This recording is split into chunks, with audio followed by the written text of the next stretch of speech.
Good evening, everybody, and welcome to another edition of Wild Bill Winters and Motormouth, and now Rick Curti. And we are glad to have us in studio today, Dan Gudema. And Dan, why don't you give our audience an idea of what you do, and then we're going to get into our subject tonight, sports movies. Hope you can stay around for this one. All of us have been cranking up for this, and we're going to give you quite a few to think about. Dan, go ahead.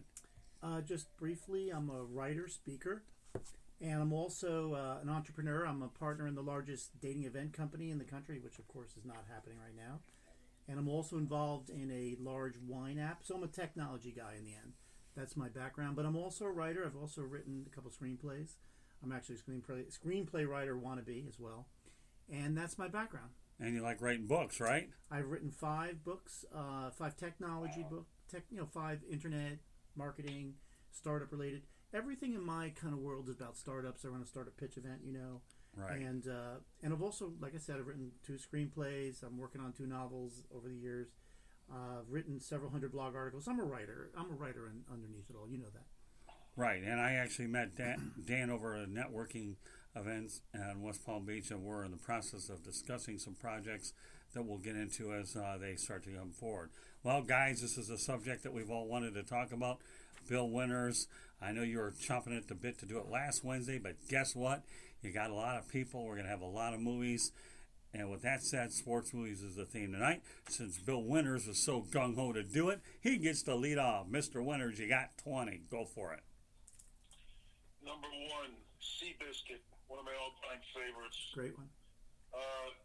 Number 2, The Natural. Mm-hmm. Number 3, The Longest Yard. Number 4, Major League with Charlie Sheen. Number 5, one of my all-time favorites, Cinderella Man. Number 6, Rudy. Number 7, 8 Man Out. Mm-hmm. Number 8, Tin Cup. Number 9, Hoosiers. Number 10, Moneyball. Number 11, Miracle. Number 12, $1 Million Baby. Number 13, A League of Their Own. Number 14, Ali. Number 15, The Wrestler. Number 16, Pride of the Yankees. Number 17, Bull Durham. Number 18, Rocky. Number 19, Raging Bull.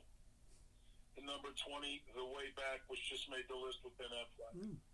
Very good. Okay. Put that in your pipes and smoke it, homies. Okay, well, I guess I'll be smoking it, and all of us will be smoking it right now, and we'll see how many we get going. All right, Rick, go ahead, and then I'll do it, and then we all get to talk about every one of them. How's that? Rick, go for it. I'm going to start from the bottom. I'm going to start at number 20, and I have Bull Durham. 19, I have Kingpin. Number 18, I have $1 Million Baby. 17, Cinderella Man. 16, Seabiscuit. 15, The Wrestler. 14, Miracle. 13, A League of Their Own. Number 12, I have Caddyshack. Number 11, I have 8 Men Out. Number 10, Bad News Bears. Number 9, Hoop Dreams. Number 8, Chariots of Fire. Number 7, The Sandlot. Number 6, The Natural. Number 5, Brian's Song, the original. Number 4, the original Rocky. Number 3, Hoosiers.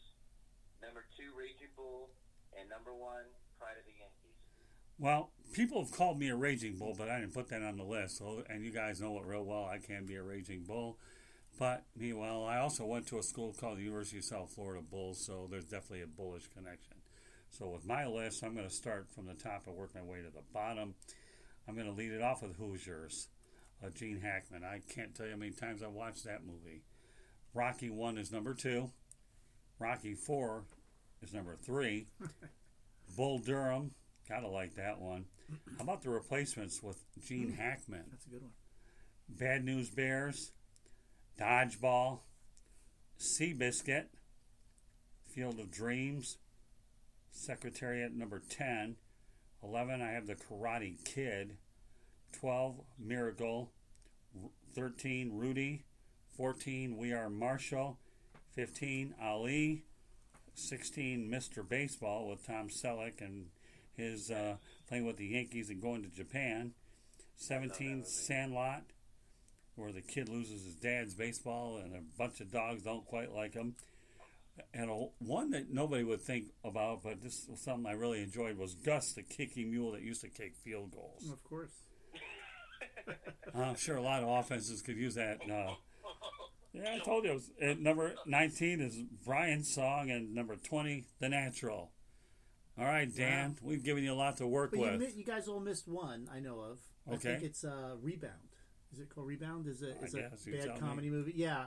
I just want to mention. I will mention this. I have written one spec script. That's a sports movie. Okay. And it's called. And I called it Rebounder, and it almost got picked up, but actually, it's a full length script about a basketball player. No kid. Well, I've written that. Yeah. I got to give you the justification on Gus because I knew any of you guys weren't going to come up with that one. You're talking about a mule that was kicking field goals, and by the end of the movie, they tried to swap out mules and got the other one drunk, and then they had to find a way to get him back there, and it was just unreal. I mean, a mule kicking field goals. None of you guys got this movie. Maybe it was on that list with Will Ferrell, where he's coaching the soccer team. Did you get that one? You guys seen that one? No, I didn't. Oh, it's a great comedy. Yeah. Was it? With Mike Ditka. Dan, yeah. I can go with Will Ferrell on since they saved Pittsburgh. Gotcha. I think Mike Ditka's in it. He plays his coach, and I can't remember the name. Yeah, it's a fun movie. Yeah, it's a great movie. Yeah. So, all right, now that we've mentioned the list, okay, since you started it off, Bill, okay, give me some of the explanations why you pick certain movies. Well, the first one, the Seabiscuit, jumped right at me because if I was a racehorse, that's who I would have been. So I can really relate to that. I came off as the starting center for the New York Giants, and then all of a sudden they left me in for over 100 plays, 120-degree heat. I dehydrated, ruptured my appendix, so I went from being number one draft choice to going into obscurity, just like Seabiscuit did when he grew out his thing, and then the look in the coach's eyes, like, what are you looking at when the horse? So I just kind of related to his up and down career and coming back, but when he was going, he was going. So that's one of the reasons why I like Seabiscuit so much. Okay, so that was one of the reasons why I put that movie in there. Okay. Do you want me to continue to keep going, or you just want to go movie by movie? Hey, can I make a comment on Seabiscuit? By all means. Of all these movies, do any of you guys read the book or no? Seabiscuit. No, the book? I never did. It is a phenomenal book. It's one of the best books you'd ever read because it's not just the horse racing; it's history and every little. But it's the most sophisticated movie and book of all these movies. All right, well, Bill, list a few more out there. Just curious to where your mind is at. Well, one of the also things I liked about Seabiscuit, every one of those guys are really, really talented and had to come up the hard way. And I was a free agent walk-on, so it doesn't come any harder than that. I kind of relate to those kinds of movies. The next one was one of the movies that I loved was Cinderella Man. Okay. James J. Braddock, I'm a Jersey guy. The Depression. All right, so I could kind of relate to his, sticking with it and being a veteran and keep hanging in there and keep hanging in there and keep hanging in there and you get your title shot. So that's the way I felt when I played the last 3 years in the USFL. I knew I was better than most of the NFL players, and I'm playing in a Maverick League, laying the pipe for guys to come behind me and jumping up players' salaries. So that was, I felt really good about my career, the way it ended, and playing, unfortunately, we get into politics that a lot of the countries are getting into right now, so and the country seems to go through that about every 20 years. It doesn't matter whether it's program trading in 87, the World Trade Center in 2001, now it's the virus. There's always some kind of okie dokie and just keep getting up and climbing through it. And so that movie, to me, symbolized a lot for me. Just as a guy that was maybe, 20, 25 years, younger than me. So, I remember when I used to sit with Mr. Garrett, he used to sit there and tell me what he went through to become a head coach in the NFL. And, and a lot of it's economic. So, I always love, watching movies in different sports where guys are struggling, to get where they need to be, and then they rise on top, whether it be a horse or a boxer. The next one was Rudy. Right. I really love that movie because I wrote letters to all the NFL teams. I still have the book, and I got rejection from every one of them. And I kind of realized, the Cowboys sent me I remember the Cowboy. I have all these letters in a scrapbook, and I remember the Dallas Cowboys sending me a decal and saying, based on their computers, that it was one in some $27 million shot, and with my education, I would have considered doing something else. You know, and then I remember I went to the exact opposite with a guy that was probably smarter than everybody else, George Allen, and he went to free agent camps, you know, and came up and he signed me, and I got a chance to go into the NFL, so I proved the computers wrong. So I love that, you know, that movie, and it reminded me of Rudy. You know, just believe in yourself and keep sticking with it, and don't listen to what people say because they don't know anything anyway. And then, you know, and then getting it done, and then having, you know, having guys on your team respect to you where you've come from. You know, in my case, you know, I used to get a lot of heat because I went to Princeton and I was a walk-on. But as soon as we put the pads on, that all went away. You know, and then I became a leader. So I just felt that Rudy did the same thing with the cards that were given. The next one was Hoosiers. I just loved the down-and-out, you know, aspect of coaching. You know, a guy that was run off by the system and then comes back and goes into Hoosiers and leads a team to a state title. And he has to do with all the, you know, the parents getting involved and all that. Right. You know, and I led a team to a state title in an all-black high school that was 0-9 when I got there. 3 years later, we finished 20th in the nation. I've got 2 kids playing in the pros right now that I've been staying in touch with because they're both playing in the XFL. And I even had the head coach, and everybody saying, we can't win here. And I had all the kids in the classroom, and I just broke them down and rebuilt them and held them accountable and gave them everything they needed to do. And then 3 years later, we shocked the world. Okay, and, you know, I love that. You know, and I just, you know, saw a guy that I could relate to that was the head coach at Hoosiers. And then I'll do one more, and then we can, you know, move on. Okay. I liked Bull Durham. Okay, you know, when my last year in the league, I was with the Portland Breakers. I was the oldest guy on the team. Okay, and it was funny because a guy knocked on the locker room, and it was a bonus baby for the Tampa Bay Band, so I coached in high school. Okay, and he came knocking on the door, and he wanted to meet me, and the trainer's going, like, who the hell is this guy, Bill? I said, you know, what opposing team comes over and wants to talk to a guy on our team, you know, right before the game? And the kid comes up to me and goes, hey, Bill, remember me?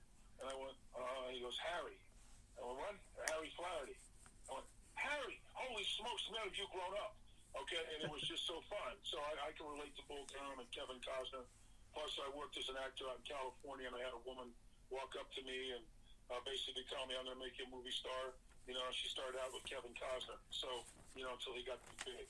So I kind of relate to some of these movies, but I also kind of live it in my own little world. And so I really enjoy, you know, those types of movies because I can relate to them, and it inspires me to keep plugging forward. Hey, Dan, I'm going to tell you this right now, all right? Mm-hmm. I don't know you, but I will tell you this. You know, we all bring something to the table, and my goal is to smack Barstool Sports upside the head.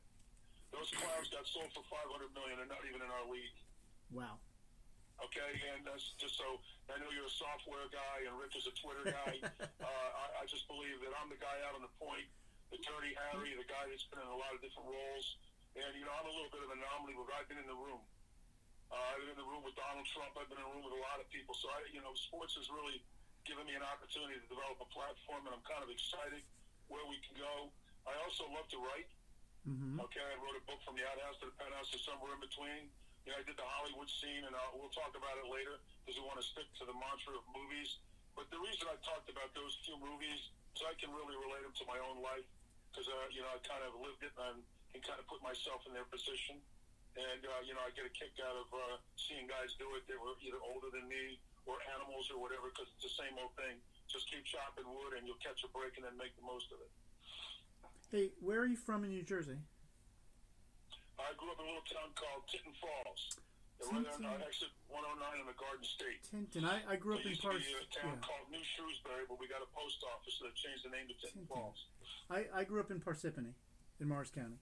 Okay. Yeah. Yeah. I went to football camp in Pocono Invitational Camp with a bunch of kids that went to Morris Hills High School.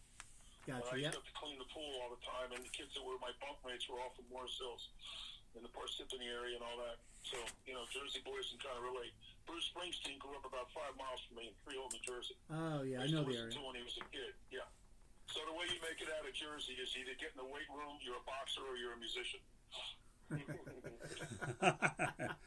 Yeah, well, I've always joked around with Bill that if you were RFK RFK's bodyguard, he'd still be alive, or at least it would have lasted longer. If I ever end up in a bar or a restaurant, I would need Bill to protect me from myself. So he has a host here to help him build up the broadcasting. But what's really amazing to me is I have actually seen every one of these movies. That's what's amazing. Like, I'm thinking maybe I'm not into sports movies. I've seen every single one. Yeah, well, it's amazing. We try to keep it real.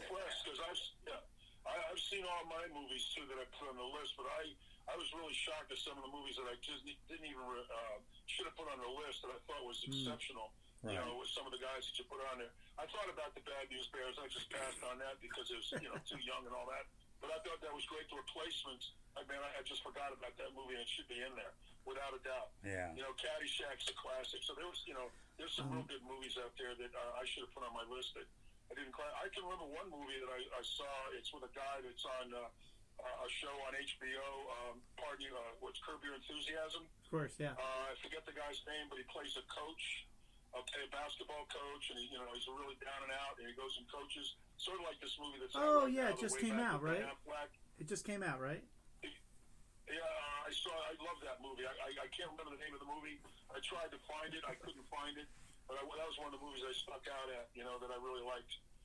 He's every once in a while he's on Curb Your Enthusiasm. Yeah. He's a comedian, been around a long time, Jewish fella. I forget. He did a great role in that movie. It was just awesome. And I know it was about somebody's life, too. So, I wish we could find the name of that movie, because that would have made my list. All right, Rick, why don't you give me 4 that stand out to you? Bill, obviously, I think your list is really, really good. But it's one thing we take 20, and then we come down to our final 4. And I'm glad you do that. So, Rick, go ahead. Give me your final 4 of the 20. Okay, well, to me, my favorite, and to me, the greatest, and it's a classic, is Pride of the Yankees with Gary Cooper. Yep. That's an excellent movie. He played Lou Gehrig, of course. Right. Lou Gehrig is, of course, one of the greatest Yankees of all time. I remember my dad always telling me Lou Gehrig was a better baseball player than Babe Ruth. And I'd be like, what? And I look at the numbers, and I'm like, you know what? I think all around he was. And unfortunately, his life was cut short because of, ALS, or at that time it was called, Lou Gehrig's disease, as they called it, named after him. Right. And, he's 39 years old when he died. It's just sad. I saw a documentary about his life. Nobody had any bad words to say about Lou Gehrig. He was just a great guy overall, great player, legendary Yankee, Hall of Famer. And I think he would have been, if he didn't die so young, he would have been probably one of the greatest, or maybe the greatest baseball player that ever lived. He was just remarkable. Raging Bull, to me, is number 2. Story of Jake LaMotta, of course, Robert De Niro, classic movie. I love boxing. I love the I love it with black and white, makes it look more authentic. And of course, how can you forget Robert De Niro gained like 80 pounds for that movie?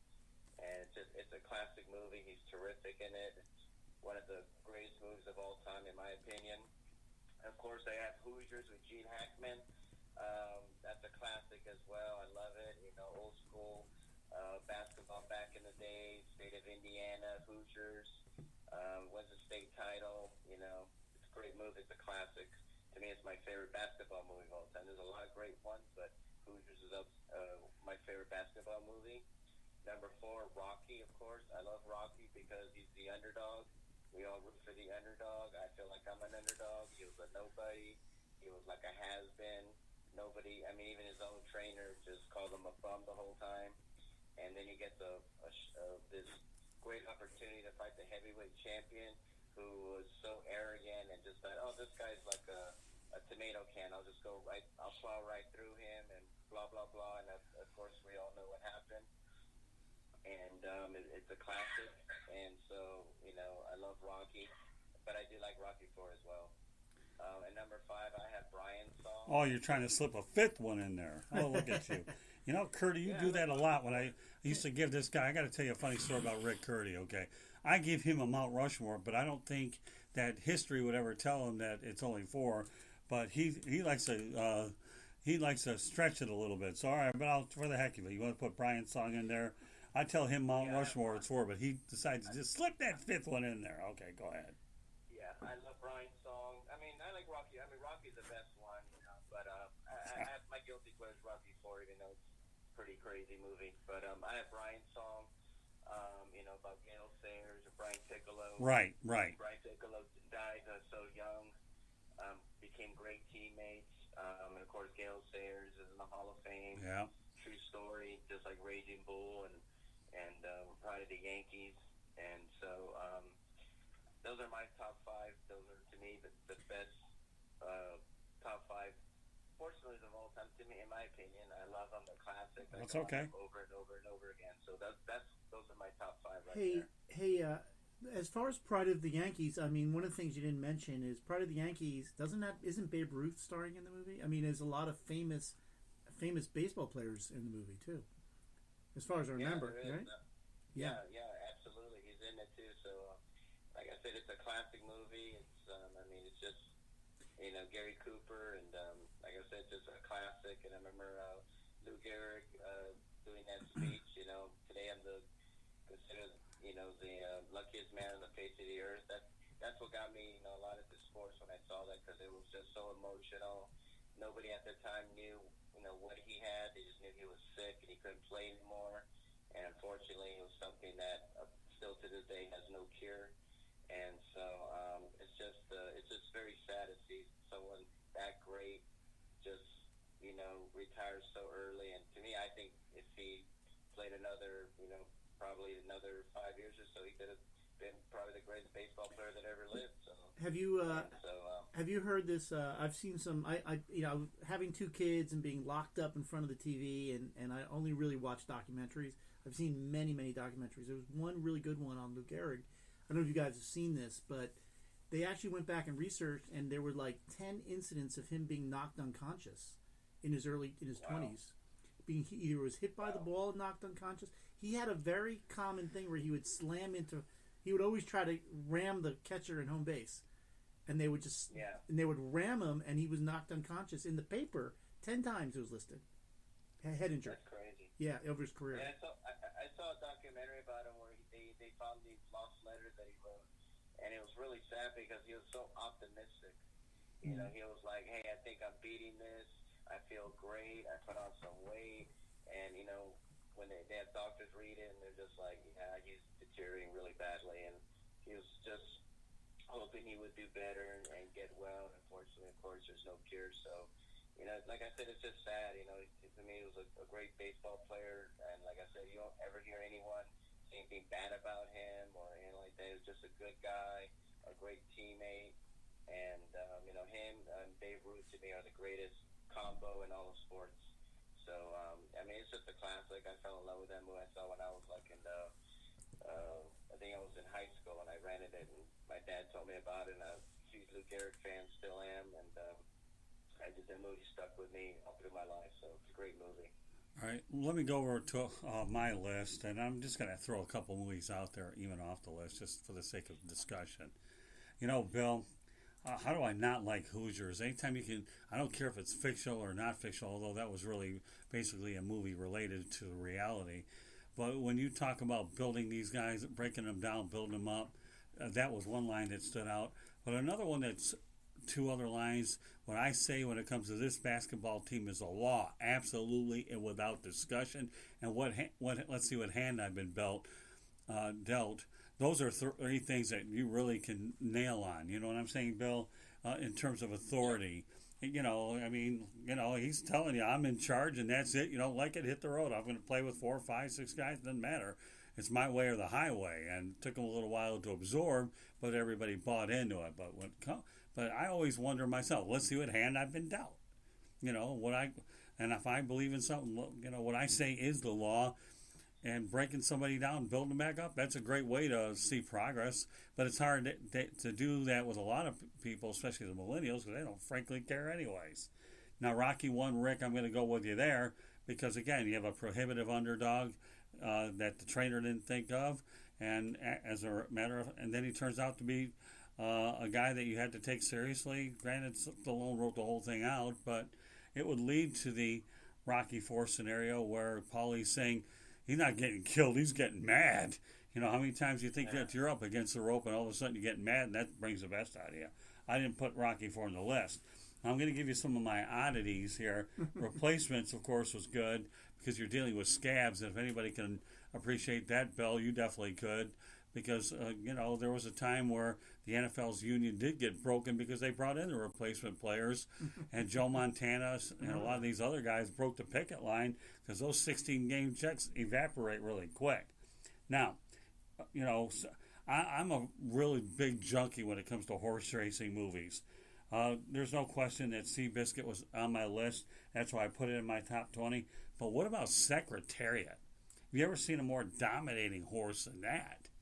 Did they make a movie about it? Yeah, they did, Bill. Yeah, they did. Yeah, I thought about that, but I really, I just didn't know where they made a movie about it. Oh, yeah, they did. They did. It's kind of a low-key one. Ironically, the first time I saw Seabiscuit, you guys get a laugh out of this. I went on a first date with a lady, and when her phone went off like 5 or 7 times because her kids were calling her, I told her at the end of the movie, I hate to say this, but you kind of like missed a good movie in a sarcastic way, and that was a one and done. But can I give you some other oddities? Yeah, go ahead. I mean, not you guys would never pick it, but my wife always makes fun of me. But I like Bring It On. Bring It On, the cheerleading movie. Yeah. Yeah, I like that movie. That's a good movie. Now, all these movies. Let me just tell you something. All these movies have in common. Most do, and that is like they all. Because I've studied screenwriting and screenplay writing, and it's they always have like the guy's making it, and then he's not going to make it, and then he makes a comeback, right? Yeah. So that's what always gets me is the comeback movie, right? That's what these guys are talking about. That's okay. Yeah, and that's what the screenplay I wrote is the same kind of concept, same plot.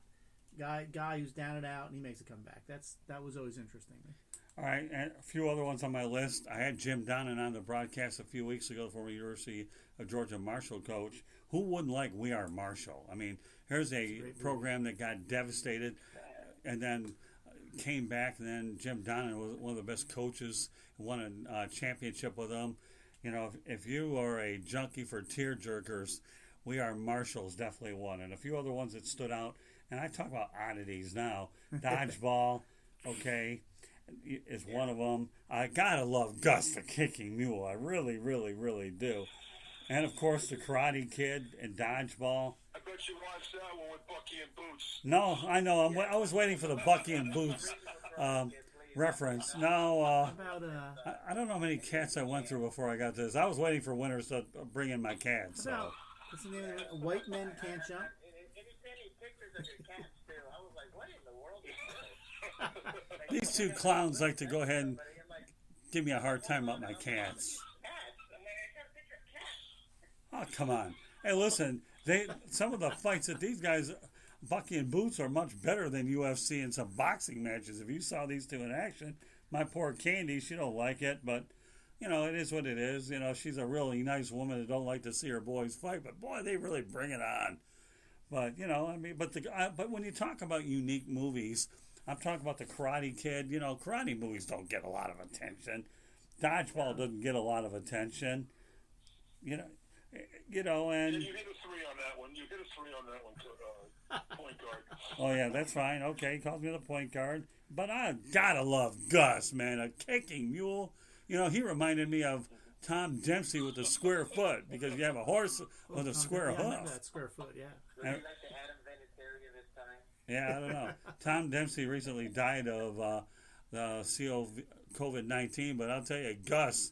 He can kick him a long ways. If you got to drunk up a horse to get him to fail field goals, you just remind me. It's a good sport. What about that movie about the? Well, there's a couple movies I'm just thinking of that you guys didn't mention. There's a movie about the 1936 Olympics. Oh yeah. What's his name? Jesse Owens. Jesse Owens. The movie about Jesse Owens was excellent. That's a great movie. There was another movie about. Yep. What about that movie about the Indian? There was an Indian story. Jim Thorpe, yeah. Jim Thorpe story. The Jim Thorpe story. And then Robbie Benson played him like in an updated version. Yes. Yeah. I mean, I got one for you guys. Go ahead. I've been locked up in my room watching Netflix and Prime, Amazon Prime and all that, so I've seen a lot of movies. I happened to hit this movie the other night, Greater, about Brandon Bullsworth, the walk-on out of Arkansas. Okay. All right. Do you know anything about him? No. Oh, well, I just, he wound up getting drafted by the Indianapolis Colts. And, he's a kid that turned himself into an offensive lineman and then wound up having such an impact on the program at Arkansas after being a starter there. And you just watch this kid develop and develop and develop. And then he becomes the starting guard for the Indianapolis Colts, and then gets killed in a car wreck on his way home to see his mom. Wow. Right before he signs his contract. Wow. It's a true story. Yeah, I think I heard that. I mean, I didn't even know that. I heard that movie was out, but I happened to watch it the other day. Oh, yeah. And I just thought that's a movie out there that I highly recommend that you watch on Netflix. I think you'll get a kick out of it. Well, let me tell you, Bill Winters we broke his heart by not doing it last Wednesday, but I guarantee he was a raging bull looking to get his out this week, I can tell you. You guys missed... Well, all right. Now, guys, I don't want to dominate the conversation, but I do want to tell you something, okay? Okay. This is kind of important to our listeners and how, if you really want to know me. When I was in college, my nickname was Rocky. Oh, really? And I had 5 roommates, and I had a roommate that called me that because I used to sit there and spend a lot of time eating. And I was always in the weight room, and they wanted to know why a guy from Princeton was always in the weight room and always eating a lot, because I was just trying to turn myself into a lineman. Right. Okay? And then when I went with the Redskins, I went down to the last cut as a free agent walk-on back in the times when, the Redskins were the only team that held the free agent cap. And I wrote letters to all the teams. So I tell you, I've come up the hard way. When I got cut by George Allen, he called me into the room and he said, you can play in this league. He goes, you need to get bigger, you need to get stronger. That's all I never needed to hear. So I would have got a job for Estee Lauder in Long Island, but bought a one-man blocking sled and trained just like Rocky Balboa, and actually hired myself a personal trainer by the name of Pete Smith. I put an ad in the paper. Okay, and I trained like you would not believe, and I came in, and Coach McVay walks up to me at a free agent tryout camp, and he's he's a new head coach for the New York Giants, and he goes, you're going to be my starting center. I'm building my entire offensive line around you. So I turned around to him, and I said, thanks, Coach. I said, I want a $5,000 signing bonus. He goes, why $5,000? Because I said, that's how much I'm in debt, and that's how much I owe my student loan. So I'll make sure you get it. From what I understand, I'm the only player in NFL history to get a signing bonus out of a free agent walk-on camp. So I really relate to Rocky, because I had to train like that. Okay, and I can remember walking, when I was playing against the Jets in scrimmage, all the players, Larry Zonk and all those guys were laying up on the sidelines and watching me blow through, open up holes you could drive a truck through. And one of the running backs back there was a guy by the name of Nick Giaquinto. I remember Nick. He went on to play, and a lot of people know who Nick is. Nick got cut. And Nick came up to me and said, Billy, all I ever do is run off your hip. Every team I've ever been on, the backs always come up to me and go, Bill, I just run right where you're at. I just cut off your hip. Okay, and then what I've done is been posting some stuff on Instagram, because I don't expect anybody to believe me. But I've had guys like Paul McGuire sit there and go, they cannot win without me in the lineup. Right. And I'm a lineman. So, what I'm trying to do is build a brand here, but it's really tough to get PR as a lineman, because you don't get any recognition unless your team loses. All right, so I've been on a lot of winning teams.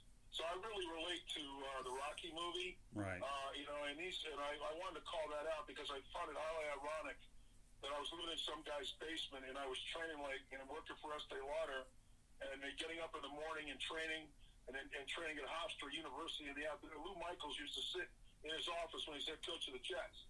And he used to sit there and this guy is insane. And I used to sit there and drive it in the hot sun.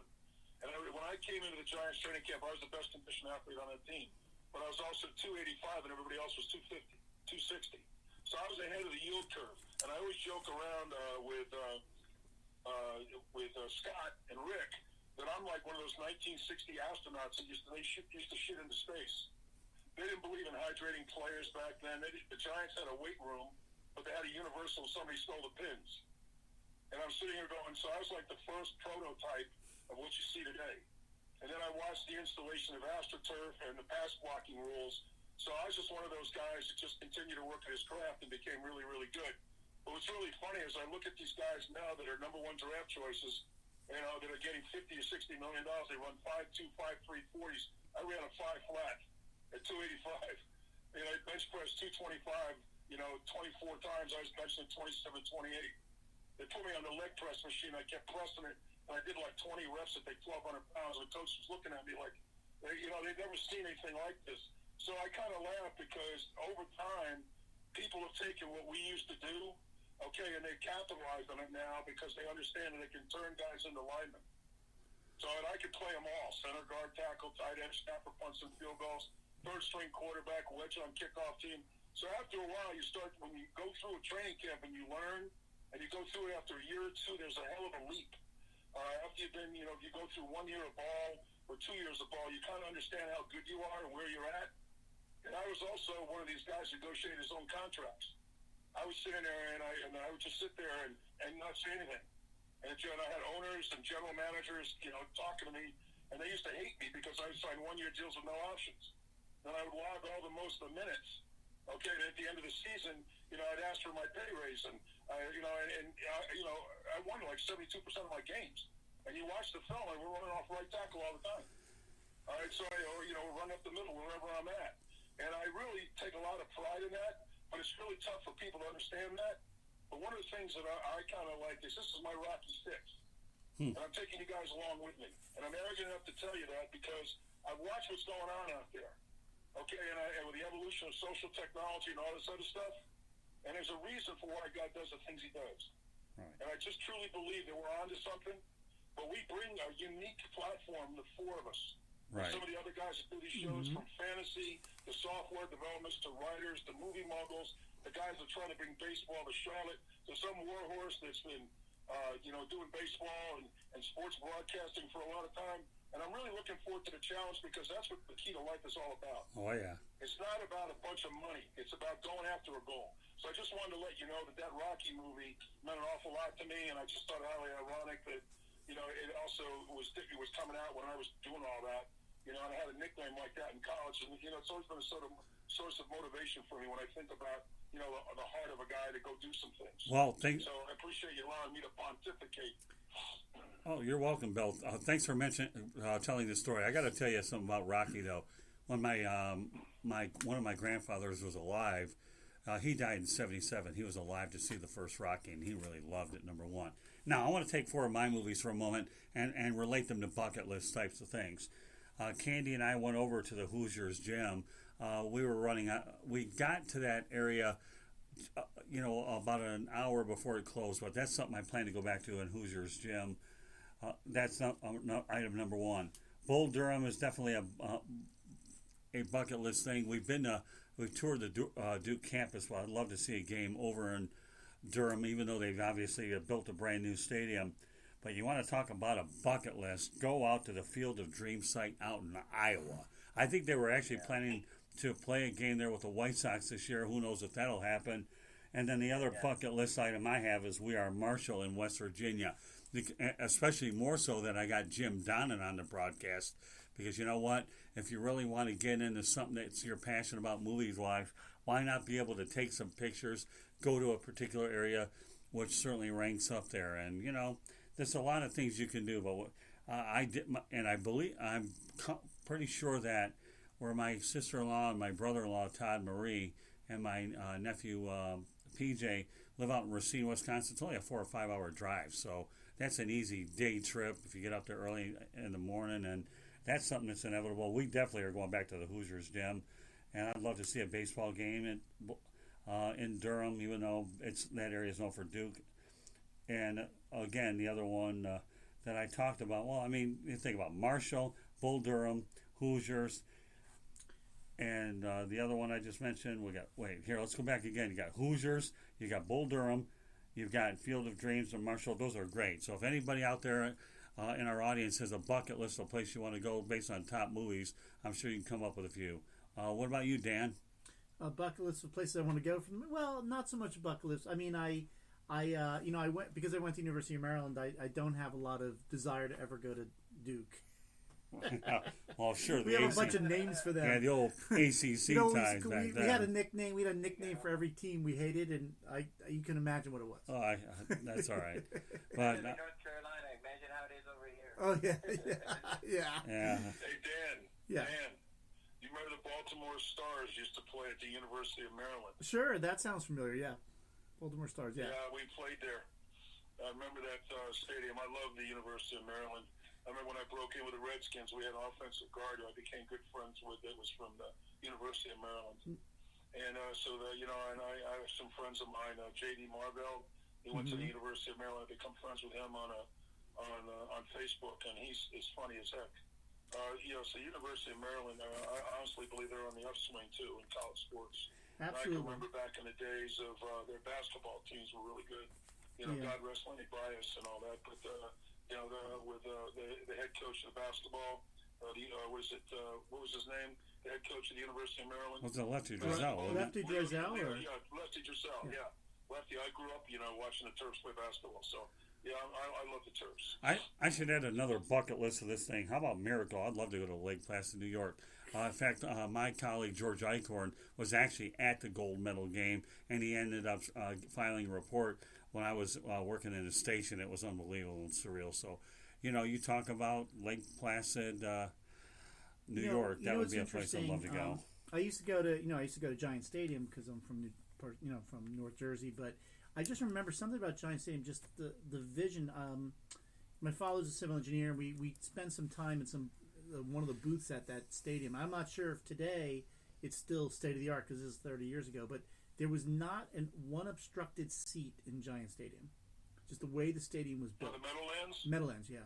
Do you still believe in that thing that Jimmy Hoffa was buried there? I was there for the opening of that stadium. I think it was the first year or second year. Mm-hmm. Yeah, it was a great stadium to see a football game. We played the Generals up in there too. You go to my YouTube channel, you'll see us playing Trump's team, Portland Breakers versus New Jersey Generals. Yeah. And, kind of getting blown out in that game with Herschel Walker. But there's Giant Stadium. You get to see it. And it was a great stadium. I saw the Lions beat the Giants in double overtime, and they won a lot of overtime games there. But Dan seems to think that Jimmy Hoffa was indeed buried there. Maybe. For sure. Yeah. For sure.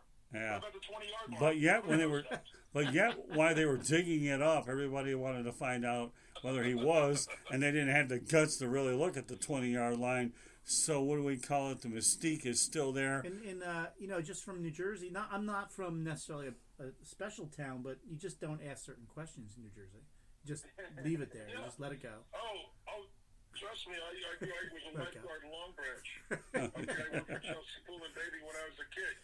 Yeah. Okay, I worked for Pat Chickalise. Okay, there was an element of The Sopranos up there for sure. And they always looked after me. I kind of liked it. So it's just part of Jersey. It's culture.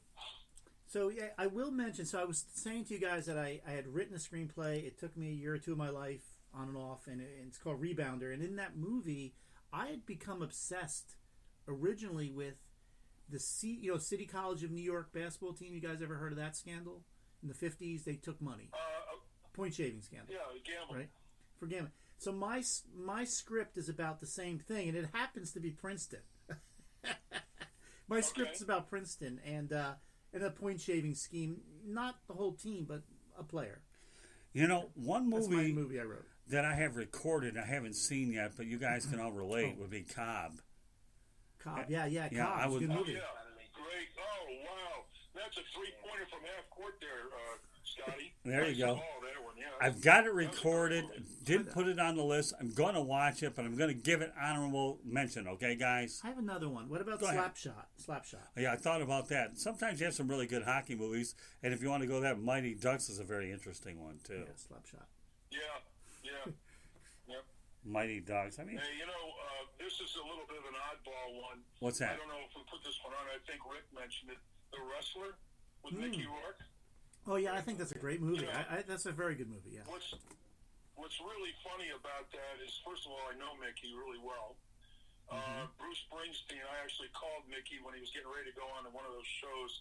I was Letterman or something like that, and he had just shot The Wrestler. And Bruce Springsteen wrote the screenplay for that.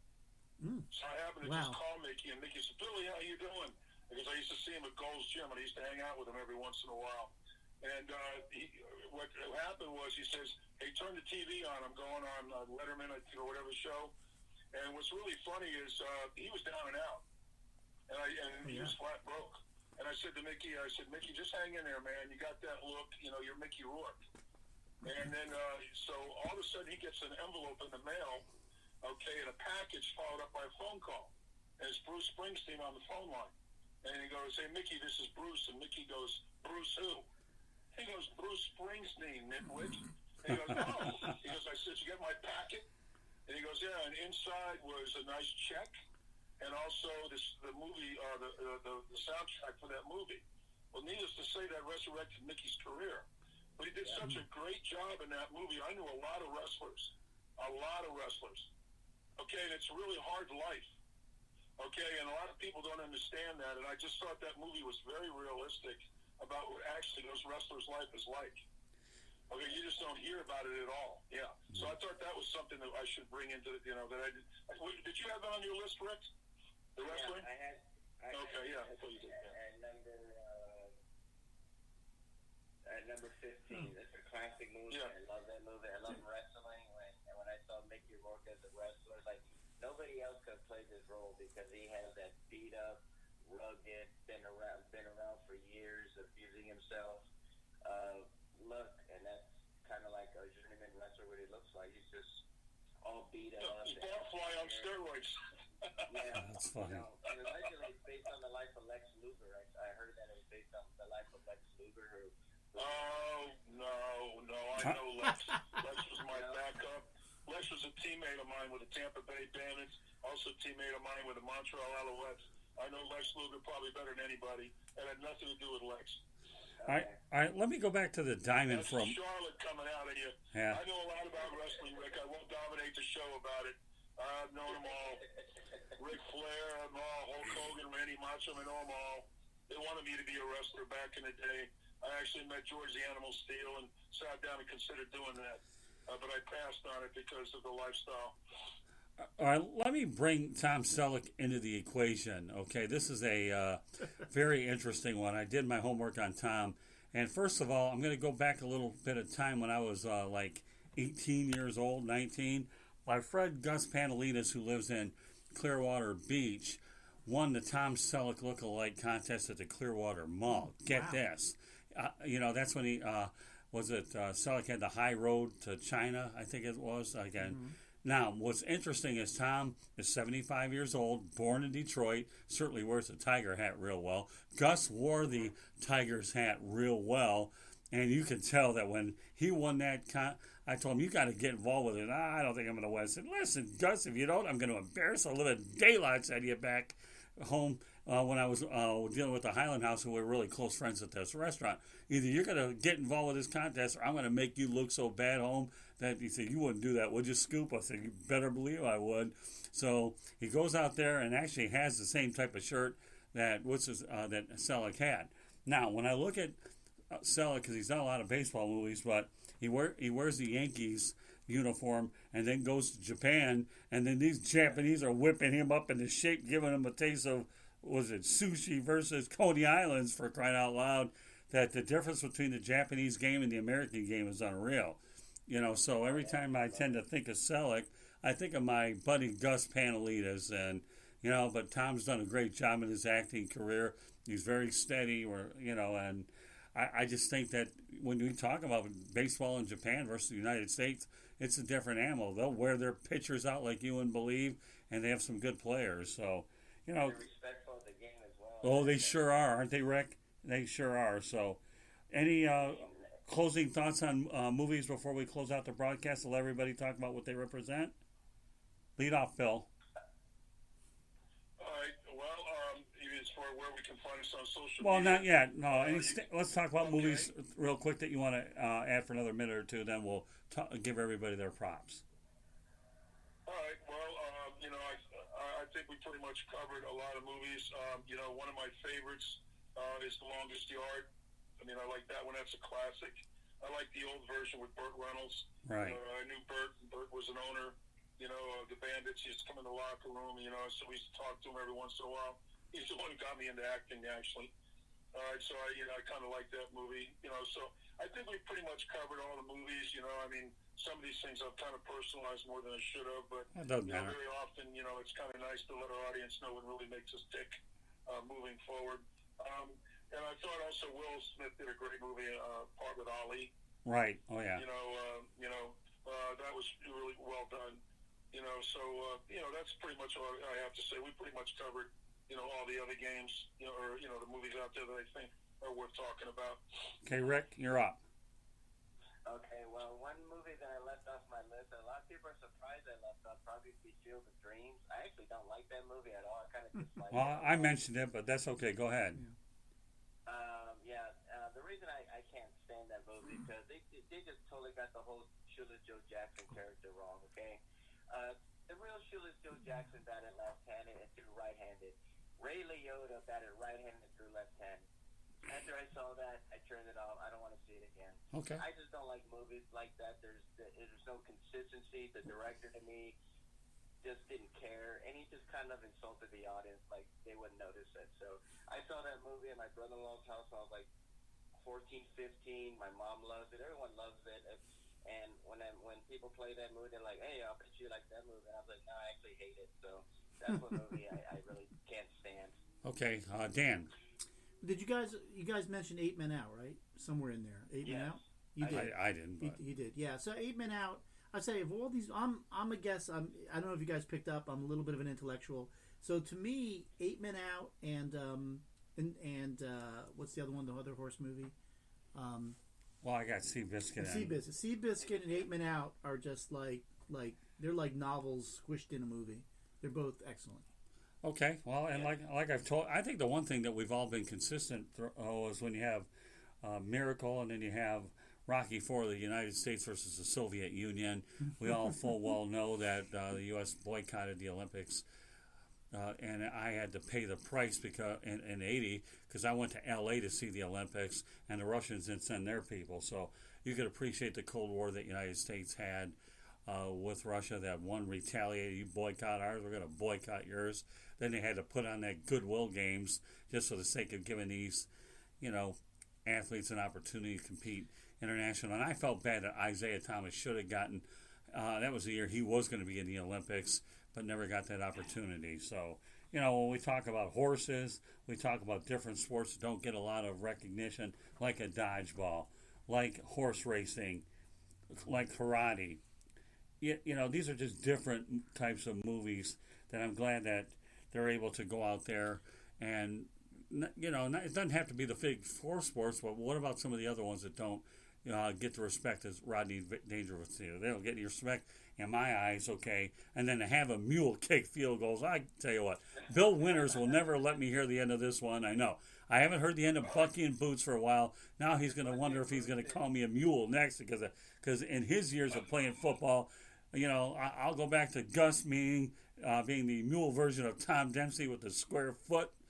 He certainly didn't have a size 11, that mule, but at any rate. Okay, well, I'm going to... What's that, Rick? You guys are killing me. Are they related or is that something different? I'm sorry, Rick, I didn't hear it. There was a show called Francis the Talking Mule. I don't know. Well, we're going to start picking on horses. You might have Mr. Ed having a talking horse. So guys, go ahead. Guys, I got one movie that I think is like shooting one from three-quarter court and going in. Okay. Three. I remember I was talking about the guy that plays on Curb Your Enthusiasm. Oh, Super Dave, right? Super Dave, right? Richard Lewis. Oh, Richard Lewis, of course, yeah. Richard Lewis stars as a drunken, dope-smoking college basketball coach who takes his team to, the title in a movie called Game Day. There you go. I remember watching that movie and I loved it. And that was the pipe for the television series Arliss. Gotcha. Arliss, yeah, of course, Arliss, yeah. Arliss, yeah, he played a sports agent. Yeah, Richard Wool was in it. That brings up another movie. What's the movie with the... I actually auditioned for that show. Oh, you did? I remember. For Arliss. Oh, yeah. Yeah. Wow. All right. So I remember Richard Lewis in that show. I have to laugh because he's gone full circle, but that was a great movie. All right, Dan wants to add another one, guys. Go ahead. Well, what's that movie?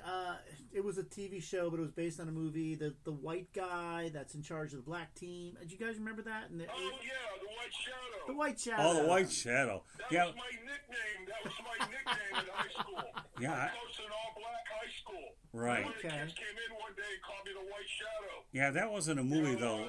I think it was a movie. No, I think it was on regular TV. It became a TV show. Series. Right, exactly, Bill. That's what I thought was a television series. Oh, maybe a TV I movie. remember the characters, so it wasn't a movie. That was a television. Right, I remember that. I used to watch that. Yeah. But I want to tell you, I wanted to tell you guys the reality of what happened in my screenplay, and this is a reality of all these sports movies, not the ones that are about real stories. So what it came down to in the end is I actually did a pitch for my movie with Pam Wallace, who wrote the movie Witness, and she said, "We're going to make your movie." This is like 15 years ago. "We're going to make your movie, Dan." And then a few weeks later, she called me and said, "We're going to have to change the university from Princeton to University of Miami. We're going to have to make the main character go from a black guy to a Latino guy. We're going to have to, everything had to change to make the movie." And I was like, "Oh my God, this is what movie making's all about." Right. You don't get your way. Yeah, for sure. But I never had it produced. I'm always afraid of losing my books and movies. What I did is I published it on Amazon. So you can go buy my book for like $1. My movie. I published it so I wouldn't lose it from my computer. So that's why I have a couple others like that. So it never got produced, but I'll tell you guys one thing. The making of this movie, Rebounder, for me, when I was writing it, I was like in the character. I was like the character. It's amazing writing a movie like that. You are the character. And I really enjoyed it. And that's when I look at these movies, because all these movies go through this arc. They're down and out. They start at some point, they go down and out, and then they make a big comeback. And there's a word I'm trying to think of. A lot of the movies are about people who, it's not just comeback, it's people who, like you were saying, like you were telling your story, was it Bill? I can't remember who was telling a story, how he had to make a comeback, like Rudy. You know what I'm saying? So it's really, when you write a movie like this, I realize that almost there's like a certain pattern to all these movies that they go through where they're down and out, and then they have to slowly but surely crawl their way back and make it big in the end, or succeed. And that's exactly what my movie's not well written. It's so old now. It's 20 years ago I wrote it, that like when I read it myself, like everything's wrong. Like there's no cell phones, everything changes over time as well. But anyway, all these movies have a lot in common with each other. The framework is there. The framework's the same every time. Yeah. All right. Let me go ahead and mention a few things here before we wrap up the broadcast. Some very important information. Just so you know, first, on behalf of all four of us, we hope everybody out there has had an opportunity to enjoy this broadcast as we all reminisce, talk about sports movies. I love bringing this up every time we get on the air, and tonight was certainly a perfect opportunity to do that. Now, I'm sure you guys empathize with what I'm about to say. We hope we've done a very good job here tonight, allowing you to we appreciate the time you're spending with us tonight, and that you can deviate from your regular routine, that we've tried to give you the best entertainment possible. All I can tell you folks out there, that please be safe, stay at home, and definitely respect social distancing. And more importantly, I want to give kudos to the first responders that are out there risking their lives to make sure that everybody is safe. And please don't take this virus lightly, because if you do, you'll be on the wrong end of a statistic. So we've certainly tried everything to keep you entertained. You can follow us on, well, actually, I'll let Bill tell everybody where they can follow this broadcast. So with that said, okay, Rick, Curti, let everybody know how they can get a hold of you. You can contact me on my website at charlottebatsbaseball.com. I'm also on Facebook at Rick Curti, or we have a group page called Charlotte MLB. We also have another page called Charlotte Bats Baseball. I'm also on Twitter at Charlotte Bats Baseball, or Rick Curti, my personal one. Or I'm also on Instagram at Charlotte Bats, Rick Curti, and I'm also on LinkedIn as Rick Curti. You can contact me there if you have any questions about the show or just questions in general. My email address is cltbatsbaseball@gmail.com. That's cltbatsbaseball@gmail.com. And Rick is a very big help when it comes to helping us promote everybody on social media. His primary work is usually on Facebook and Twitter. So Rick, we can only thank you for your efforts. Bill, go ahead. All right, you can. I'd love you people to subscribe to my YouTube channel. There's a reason for that. You go to youtube.com/C/Bill Winters 55. We actually put our shows on my Facebook page, where you can reach me at facebook.com, bwinters55. It'll come right up, and Candy puts the shows on there after she produces them on my Facebook page, and eventually we'll have them on my YouTube channel. I have Instagram, bwinters55. You can go to Twitter, Bill with a capital B, and then ILL, and then underscore, and then Winters with a capital W, and then 55 after my name. And then also Bill Winters on LinkedIn. All right, and just grow with us. And most importantly, you can find us if you go to Apple, Spotify, or iHeart, or any of the major podcast search engines, and type in Motormouth, 2 words, and Wild Bill Winters, and you'll see our show come up, and start listening to them. I think this will be our 27th show scoop, and just grow with us, because I know that we're ahead of the yield curve and where we're going, and I'm really looking forward to it. In fact, Dan, to be honest with you, I think you ought to write a screenplay about this moving forward. Actually, It'll probably go full circle. Actually, That's Bill, my personal opinion. it's number 28. Okay, but that's okay. You're up to 28. That's all right, I was close enough. Well, and tomorrow you'll memorize it'll be number 29. Okay, and Yes. so that's the same number as Mickey Lolich. All right, I love that scoop name. And Gus gave me that nickname, by the way. So, and also don't forget, Bill Winters has a Wikipedia page. If you want to know where this guy's traveled, I could just say one of my favorite terms in Canada: he goes far and he goes wide, and he doesn't. And if he was looking for real estate in a lot of places, he better have a great way to get it done, because this guy moves around. Dan Gudema, go ahead and let everybody else know how they can get a hold of you. You can. I'm always on Twitter. I'm always tweeting. My Twitter address is at dgudema, DGUDEMA. I don't mind if people contact me. One of the things that we've talked about a lot is, I've written a bunch of books. It's easy. I have a saying. It's easy to publish a book, hard to write one. Anyone can publish a book. If you want to reach me, you can go to my website, startuppop.com. Also, I just created a new website just this week called justaskdan.com. Justaskdan.com, where I'm posting about virtual wine tastings, which I'm running every Friday night for guys in Sonoma. And don't ask me how I got involved in virtual wine tasting, but I'm doing it. And yeah, so if you just go to justaskdan.com, you can find me there. Okay. And speaking of Dan, and your YouTube channel, South Florida Tribune has one. And actually, I did a nice interview with Dan over in West Palm Beach. You can see that video on the South Florida Tribune YouTube channel as well. So go out there and please subscribe to that. Let me show you where else I'm affiliated with. Since Bill loves to use the word scoop, okay, my personal one is scoop, and then you add 5 3s to the occasion, then you can follow me there. If you want to know the business account, it's at Tribune South, and we're certainly looking to build that more and more.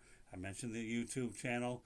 You can also find us on Facebook and like us, South Florida Tribune, Instagram, South Florida Tribune Gets It Done. And more importantly, we can't forget about the fact that www.southfloridatribune.com is where you can find all of our content and our broadcasts. I want to talk about the 7 shows that we have on the network.